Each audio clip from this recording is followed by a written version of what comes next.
got 11 days till fall, and we should probably be making some plans. In Zone 7, where I'm at, right here in northeastern Oklahoma, we could get our first frost as soon as October 9th, but typically more like November 17th, 15th, something like that. So we've got a little time, but we don't have a lot of time. Our late August squash is doing pretty well, and we're going to have plenty of time to get some nice harvest off of this. We're starting to get a decent harvest off our succession planting of beans. So I'm hoping that first frost doesn't show up too soon. This is why we do it, because it tastes great. It was just 5 days ago we went ahead, we've got spinach, and I was worried about those seeds being old, but it looks like we got a ton of germination there. We've got beets coming up right here. We've got radishes, and then we've got a bunch of lettuce coming up right here. The lettuce transplants really easily, so we'll be able to move some of that out if it gets a little thick. Now this was a sweet potato patch, and I've got mulch on both sides, so I am planning to use this as a cold frame. So depending on when your first frost date is in your area and the protection you're willing to take, you can still go ahead and plant. And this stuff came up in 4 or 5 days.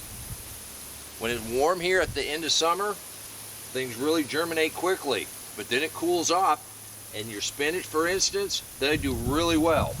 Where it's been in the mid-80s in the day, has been getting down in the 60s, even the high 50s at night. So for me, the closer it gets to that frost date, the more things I'm going to start getting ready. I'm going to get some bales. I'm going to make sure I have enough plastic to cover everything. And if you've been succession planting, you're going to have quite a bit to bring in right up until that frost.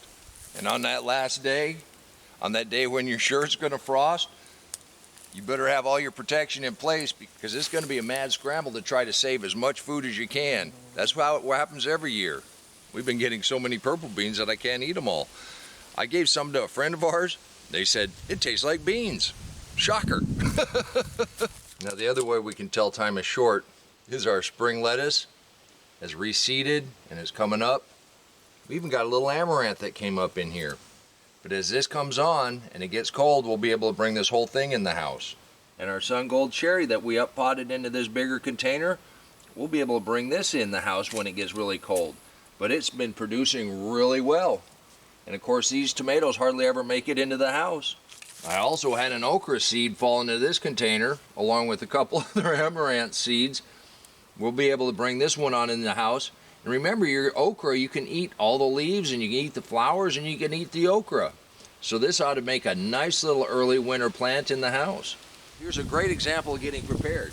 We're going to want to overwinter our peppers, and it's pretty simple.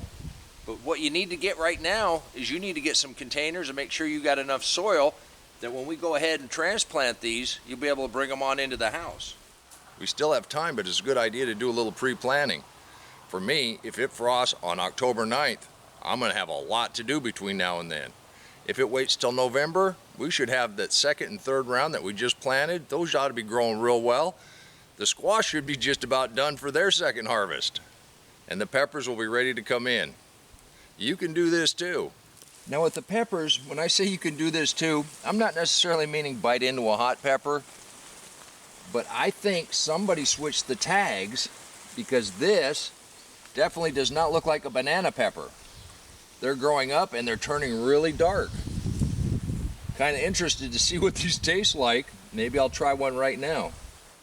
And if anybody has any idea what this pepper is, leave a comment down below.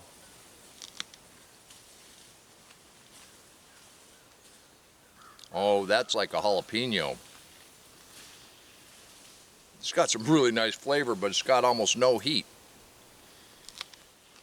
Sometimes you get a really happy accident, and you can do this too. And until next time, remember, take care of yourself, take care of your family, and God bless you. Come on, let's plant.